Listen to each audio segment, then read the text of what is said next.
In this video, we will be looking at a problem from the geometry chapter, that is circles. We will look at the circles problem. The problem says in the adjoining figure, O is the center of the circle. Tangents to the circle at A and B meet at C. If the angle ACO is equal to 30 degrees, find angle BCO, AOB and APB. This is the figure that is given. Here in this figure, angle ACO, that is angle ACO, is given as 30 degrees. And also it is said that AC and BC are the tangents to the circle at point A and B respectively, and both of them will meet at point C. And then O is the center, and we are asked to find out angle BCO, angle AOB and angle APB. First of all, we need to analyze this figure. What is it? That is, in this figure, AC is a tangent and point C is the point which is outside the circle. When we know from the theorem of the geometry that whenever we draw a tangent from a point which is outside the circle, then the length of those two tangents must be equal. So we consider this point C as a point which is outside the circle, and AC and BC are the tangents to the circle which are drawn from the point which is outside. That means the length of, according to the theorem in geometry, the length of AB and the length of AC are equal. That is the first theorem that we need to know. There is another theorem that we need to know to solve this problem. What is that second problem?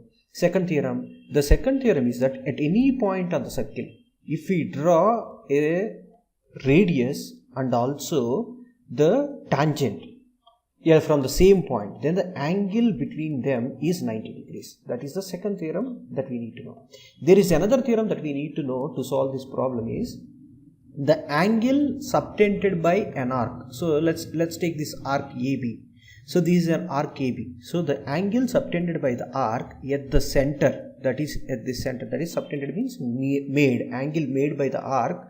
This is the angle made by the arc at the center, is exactly double the size that it is made at any point on the alternate segment. So let's say P is any point in the alternate segment, because this is the one segment and this is another segment of the circle.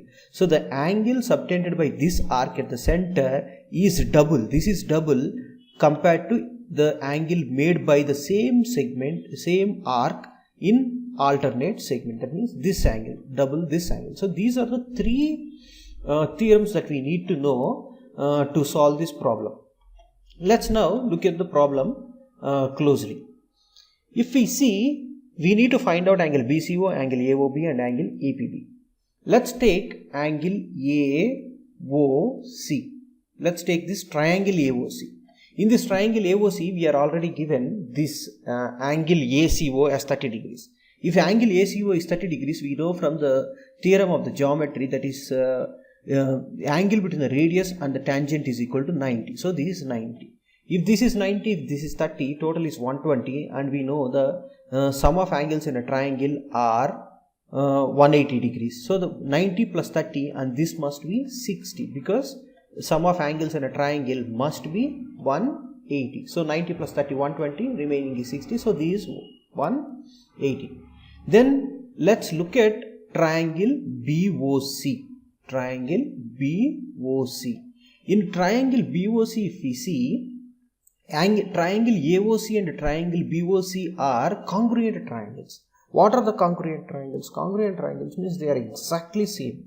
If I take this triangle BOC and overlay this triangle on AOC, they will become exactly same. So this B will overlap with A, and then O is common vertex and C is also common vertex. That means if I flip this triangle about this OC, then they will exactly match one another. How do we know that these are the congruent triangles? We know because this AC and BC, the length of AC and length of BC are same, because we just know that the length of AC and length of BC, which are nothing but the tangents which are drawn from outside, they are same.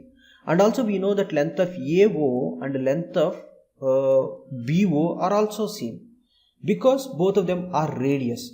and then we know that OC is a common side to both of them, both the triangle AOC and the triangle BOC. That means all the sides are exactly same. So corresponding sides are exactly same. That means if all three sides of two triangles are same, they must be equal, they must be congruent. That means they must be same, they cannot be different. That is what the congruency means. When the lengths are same, then the angles also must be equal, isn't it? So if that angle is 30 degrees, this angle also must be 30 degrees. And we also know that this angle is 90. Because either we can deduce this as 90 either from the congruency or even from the theorem that angle between the radius and the tangent is 90 degrees. So this is 30 and this is 90. If this is 30 and this is 90, this is nothing but 60. So these are the congruent triangles. So exactly congruent triangles. That's how we deduced it. Now let's look at whatever we had found out. We are asked to find out BCO. That BCO is 30 degrees. So BCO we already found out it is 30 degrees. And we need to find out angle AOB. That is angle AOB. Angle AOB is nothing but 60 plus 60, that is 120 degrees. So angle AOB is equal to 120 degrees. Angle BCO is equal to 30 degrees. And now we need to find out angle APB. So angle APB is nothing but the angle subtended by this arc on the alternate segment. We already know this angle, that is at the center, angle subtended by that arc at the center, that is 120 degrees.